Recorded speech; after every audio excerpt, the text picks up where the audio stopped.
Hi friends. சமீபத்தில் நான் NEET results பார்த்தேன். அதில் டாப் ரேங்கர்ஸுங்கெல்லாம் வந்து ஒரு பட்டியல் போட்டிருந்தாங்க. வடநாட்டில் குறிப்பாக இந்த எக்ஸ்லெல்லாம் வந்து கமெண்ட்ஸுங்க பர்டிகுலர் அக்கௌண்ட்டை வந்து இன்ஃபார்மலாக ஃபாலோ பண்ணுறேன். இன்ஃபார்மலானா நான் வந்து ஃபாலோ பண்ணுறதுக்காக ரெஜிஸ்டர் பண்ணல, ஆனால் நான் அடிக்கடி பார்ப்பேன். அதில் வந்து எல்லாருமே வந்து ஜாதி ரீதியாக பெருமை பீத்திப்பாங்க. அதில் என்ன சொல்லியிருக்காங்க, டாப் ரேங்க்கில் வந்த ஸ்டூடெண்ட்ஸுங்க நீட்டாக ஜேஇன்னு எனக்கு சரியாக ஞாபகம் வரல. I think JEE, sorry NEET இல்லை, ஜேஇ ஜாயிண்ட் என்ட்ரன்ஸ் ஐஐடிக்காக எடுக்கப்படுற அது இது பரீட்சை. அது என்ட்ரன்ஸ் எக்ஸாம். மெயின்ஸ் குவாலிஃபை ஆனால் அட்வான்ஸ்டு எழுதுவாங்க. அட்வான்ஸ்டு குவாலிஃபை ஆன பிறகு அதில் வர ரேங்க்கில் தான் அட்மிஷன்ஸ் கிடைக்கும். மெயின்ஸ்லேயே வந்து ஓரளவுக்கு தெரிஞ்சிடும் யார் யார் ஐஐடியை மெயின் எக்ஸாம், அது அட்வான்ஸ்டு எக்ஸாம் எப்படி குவாலிஃபை பண்ணுவாங்க, அதை கிராக் பண்ணுவாங்கன்றது விஷயம் ஓரளவுக்கு தெரிஞ்சிடும். அதில் ரேங்க் வருது. அந்த மெயின்ஸில் கூட ரேங்க் வந்திருக்கு. ஒரு ஃபஸ்ட்டு 10 ரேங்க் வந்து என்ன சொல்லியிருக்காங்கன்னா, இதில் எல்லாருமே வந்து ஜென்ரல் கேட்டகரின்னு சொன்னாங்க. அதில் குறிப்பாக வந்து ஒரு பர்டிகுலர் கம்யூனிட்டி அவங்க தான் டாமினேஷனாக இருக்காங்க. 4 பேர் 5 பேர் இருக்கு. அவுட் ஆஃப் ஃபார்வர்ட் காஸ்ட்டில் 4 or 5 belong to a particular community. நான் விரும்பலை, நீங்கள் புரிஞ்சுப்பீங்கன்னு நல்லா தெரியும். இதில் எனக்கு என்ன இன்னொரு வருத்தம் என்னென்னா, இந்த மாதிரி இந்த எக்ஸாம்ஸ் எல்லாம், இந்த நீட்டு ஜேஇ, நம்ம தமிழர்கள் யார் டாப் ரேங்கிங்கில் என்ன ப்ராப்ளம், எதுக்காக நம்ம தமிழ்நாட்டில் இருக்கக்கூடிய ஒரு பக்கம் பார்த்து நம்ம அரசு என்னன்னா, தமிழ்நாடு அரசு என்ன சொல்லிட்டு இருக்காங்க, நம்ம கல்வியில் ரொம்ப கரெக்டு தான். பேசிக் எஜுகேஷன் பார்த்தீங்கன்னா Tamil Nadu has performed extraordinarily well. அது நல்ல விஷயம்தான், அது கண்டிப்பாக மாற்றுக்கிறதே கிடையாது. ஆனால் ஒரு ஜீனியஸ் லெவலில் ஒரு ஸ்டூடெண்ட்ஸ் பெர்ஃபார்ம் பண்ணுறதுக்கு ஒரு காலம் இருந்தது. 60-70லலாம் நீங்கள் பார்த்தீங்கன்னா தமிழர்கள் வந்து கம்ப்ளீட்டாக டாமினேட் பண்ணுவாங்க இந்த ஐஐடி பரீட்சை. அப்போல்லாம் ஜேஇன்னு சொல்லுவாங்க கிடையாது, அப்போது அதே தான் இருந்ததுன்னு நினைக்கிறேன். அந்த பேர் நிறைய ரேங்க், ஒரு 10 ரேங்க் பேர் தமிழர்கள் இருப்பாங்க. குறிப்பிட்ட ஜாதிக்காரர் தான். அதெல்லாம் நான் வந்து I have no hesitation in describing that very clearly and very specifically. என் ஃப்ரெண்டுங்களே இருந்திருக்காங்க. என் ஃப்ரெண்டு ஒருத்தன் டாப் ரேங்க்டு ஒரு ஐஐடின்னு பார்த்தீங்கன்னா என்னோடய ஃப்ரெண்டு மதுசூதன் சொல்லி, இன்றைக்கி யூஎஸில் இருக்கார். அவர் 21 அவர் ஐஐடியில் வந்து டெல்லி ஐஐடியில் கம்ப்யூட்டர் சயின்ஸ் படித்தார், பிடெக். இது வந்து எப்போன்னா 1983 அவர் ஜாயின் பண்ணார். 87 வந்து அவர் கிராஜுவேட் ஆகி அப்புறம் தென் ஈ வென்ட் டு பெர்க்லே, யூஎஸில் போய் அண்ட் இஸ் வெல் செட்டில்டு தேர். அவர் ஒரு லீடிங் கம்ப்யூட்டர் சயின்டிஸ்டாக கூட இருக்காருன்னு நான் கேள்விப்பட்டேன். இல்லை, ஆனால் அது அப்போ இருக்கிற காலம். இன்றைக்கி பார்த்தீங்கன்னா தமிழர்கள் சுத்தமாக இல்லை. இதில் இன்னொரு ஆச்சரியம் என்னென்னா, சவுத் இந்தியாவில் பார்த்தீங்கன்னா தெலுங்கானா, இங்கே இருக்கக்கூடிய பசங்க பெண்கள் எல்லாருமே, இங்கே இருக்கக்கூடிய ஸ்டூடெண்ட்ஸ் வந்து ரொம்ப அழகாக ரொம்ப நல்லா பர்ஃபார்ம் பண்ணுறாங்க ஐஐடி ஜேஇயில். எதுக்கு என்ன, நம்ம அரசியல் தலைவர்கள்ட ஒரு கிண்டல் அடிக்கிறது, இந்த பீகாரி பசங்கள்லாம் வந்து பானிபூரி விற்கிற லாயகன். பானிபூரி விற்கிற பீகாரி பையன், அவனோட பையன் வந்து ரேங்க் வரான். நம்ம ஆள் வந்து அவனை கிண்டல் பண்ணுறாங்க. நம்ம ஊரில் நல்லா படிச்சிருக்கிற பேரண்ட்ஸை நல்லா படிச்சிருக்காங்க, அம்மா டாக்டரு, அப்பா இன்ஜினியரு. ஆனால் பையன் பார்த்திங்கன்னா அவனும் இன்ஜினியரிங் படிக்கிறான். ஆனால் அங்கே இருக்கிற ஏதோ ஒரு லோக்கல் காலேஜில், பெரிய காலேஜ் அவனால் அட்டெம்ப்ட் பண்ண முடியல. நானே கேள்விப்பட்டிருக்கேன். நான் சில பேர் கேட்டிருக்கேன், ஏன்ப்பா நீங்கள்லாம் வந்து ஆசைப்பட்டீங்களா? நான் 10th 11th அவங்கள வந்து நான் கேட்பேன், நீங்கள் என்ன ஐஐடிக்கு ட்ரை பண்ணுறீங்க? ஐயோ ஐஐடி எல்லாம் வேண்டாம்ப்பா நம்மளுக்கு. சில பேர் அது வந்து ஒரு கருத்து ஒன்று, அங்கே தான் தமிழ்நாட்டில் ஒரு சில விஷயங்கள் ரொம்ப இமோஷ்னலாக பேச ஆரம்பிச்சிருவாங்க. ஐஐடிலாம் தண்டம்னு. அது கிடையாது சார், அது ரொம்ப பெரிய ப்ரீமியம் இன்ஸ்டியூட். அது என் பையனுக்கான ஆசைப்பட்டேன், அவனும் முயற்சி பண்ணால் முடியல. ஆனால் நான் சொல்லிட்டேன் 3 மாதம் முன்னாடி இன்டைரக்டாக என் ஒய்ஃப் கிட்ட சொன்னேன், இவன் வந்து படிக்கிற மெத்தட் பார்த்திங்கன்னா வெரி டிஃபிகல்ட்னு. ரொம்ப பெரிய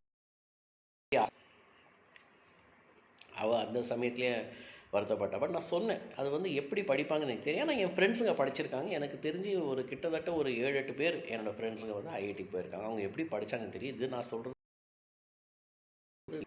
80 காலகட்டத்தில், 80, 81, 82 அந்த டைமில் 40 வருஷத்துக்கு மேலே ஆகிடுது. ஆனால் அந்த குவாலிட்டி ஆஃப் ப்ரிப்பரேஷனு, அந்த லெவல் ஆஃப் இன்டெலிஜென்ஸு உண்மையாக நான் சொல்லுவேன். நான் எழுதுறதுக்காக தான் எழுதுகிறேன், எனக்கு நல்லா தெரியும்.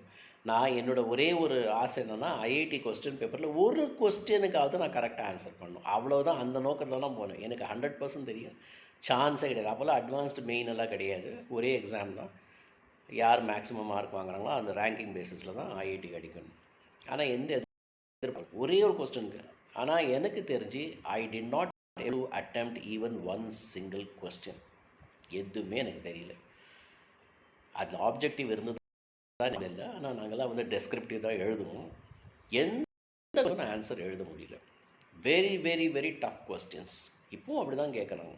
ஆனால் இப்போ வந்து பயிற்சி வந்து ஒரு வித்தியாசமாக இருக்குது. அதனால வந்து ஒரு மெத்தடில் நீங்கள் படிச்சிங்கன்னா கிராக் பண்ணலாம் ஐஐடிஸ் என்ட்ரன்ஸ் எக்ஸாம்ஸ். இப்போ நான் கேட்குற கேள்வி என்னன்னா, எங்கே நம்ம தமிழ் பசங்க எங்கே, எதுக்கு வரமாட்டேங்கிறாங்க, எதுக்கு அட்டெம்ப்ட் பண்ண மாட்டேங்கிறாங்க? In fact my humble prayer to the government of Tamil Nadu, and particularly the elder people who are in the decision making body la irukக்கூடியவர்கள், please do something so that our children, தமிழ்நாட்டில் இருக்கக்கூடிய மாணவர்கள்லாம் வந்து சீரியஸாக இந்த எக்ஸாம்ஸை வந்து attend பண்ணணும். இப்போ அந்த அனிதா கேஸ் எல்லாம் வந்து சொல்லி நம்ம வந்து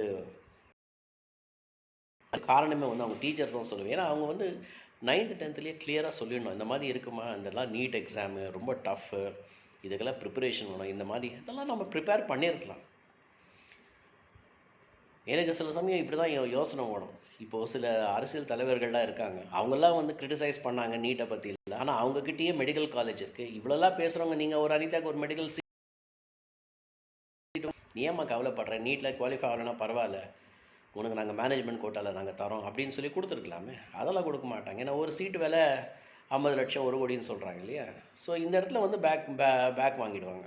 ஸோ இதெல்லாம் உண்மையான ஒரு இது கிடையாது. பட் அது அனிதா கேஸ் வந்து அதான் நான் சொல்கிற மாதிரி அவேர்னஸ் க்ரியேட் பண்ணுங்கள். இப்போ அங்கே பானிபூரி விற்கிற ஒரு மிஷ்ரான்ற ஒருத்தனோட பையன் வந்து இருக்கான் ஐஐடி, அது டாப் ரேங்க்கில் வந்திருக்காங்க. அவன் எப்படி படிக்க முடியுது? குப்காடு விடுன்றீங்க, பீகார் வந்து ரொம்ப ஏதோ டெவலப் இல்லைன்றீங்க. ஆனால் படிக்கிற பசங்க அவங்க யாருமே நீட்டு வேண்டாம், ஜேஇ வேண்டாம்னு எதுவும் சொல்கிறதில்ல. அவங்க தேர் காம்படிட்டிவ் எக்ஸாம், யூபிஎஸ்சியில் கூட பயங்கரமாக அவங்க பர்ஃபார்ம் பண்ணுறாங்க, ஐஏஎஸ் ஐபிஎஸ்லலாம். என்ன ரீசன்ஸ்? ஐ திங்க் இதை யோசிக்க வேண்டிய விஷயம். நம்ம தமிழ்நாட்டில் கூட நம்ம வந்து டெவலப் ஆகிட்டோம். Yes, we are definitely number 1 state. But number 1 இருக்கிறதுல நம்மளுக்கு பெருமை கிடையாது. நம்பர் 1 வேண்டாம். சைனா கிட்ட கற்றுக்கோங்க. அவன் நம்பர் 1 கண்ட்ரின்னு அவன் பார்க்குறதில்ல. அவன் வந்து தன் கண்ட்ரியை இன்னும் பயங்கரமாக இம்ப்ரூவ் பண்ண பார்க்குறான். நான் அமெரிக்கா கிட்ட பயப்படுறதில்ல, இங்கிலாந்து கிட்ட நான் மோதலை. எங்கள் சைனாவுக்கு ஒரே காம்படிட்டர் சைனா தான். அந்த மாதிரி இருக்கணும். தமிழ்நாடுக்கு ஒரே காம்படிட்டர் தமிழ்நாடு. அவன் குஜராத்தோட முன்னாடி இருக்கான், மகாராஷ்டிராவோட முன்னாடி இருக்கிறான், அது செகண்டரி விஷயம். We have to be excellent. நம்ம தமிழ்நாட்டில் அட்லீஸ்ட் 5 பேர் நோபல் ப்ரைஸ் வாங்கணும்.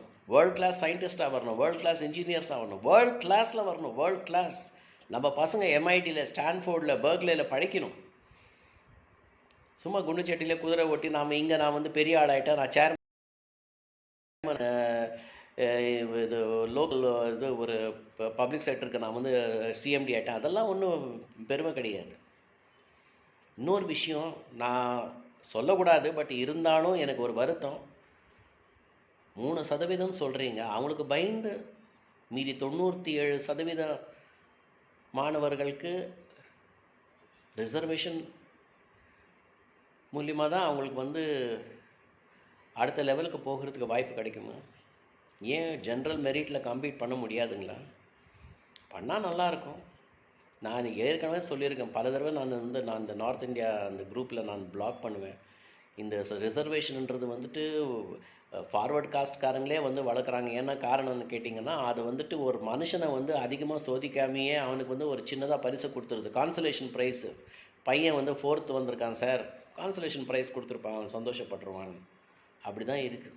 ரியல் காம்படிஷன்னா அவனுக்கு சேலஞ்சு கொடுங்க. இது ரிசர்வேஷன் மூலியமாகவே பரீட்சை. ஆனால் மார்க் ஜென்ரல் ஸ்டூடெண்ட்டோட அதிகமாக நான் மார்க் வாங்கணும். அதுதான் important. That is my suggestion. I hope people will understand what I am trying to explain. முடிஞ்சா நான் இன்னொரு I will do a part 2 of this video. Thank you.